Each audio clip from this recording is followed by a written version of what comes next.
वो देखिए डॉक्टर साहब कैसे खांस रहा है। जैसा कि आपने बताया था मैंने उसको बांध के रखा है। आप किसी तरह से सुई लगा दीजिए बस। अबे तू टेंशन मत ले, इस बार तो साले को सुई लगा कर रहूंगा। ये मेरे साथ कंपाउंडर है ना, ऐसे ऐसे मरीज को रोज पकड़ता है। चलो भाई। अबे कंपाउंडर पकड़ इसको। हट हट हट। अबे कंपाउंडर पकड़ इसको।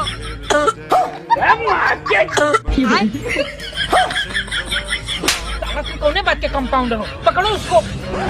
और अभी तो रुको।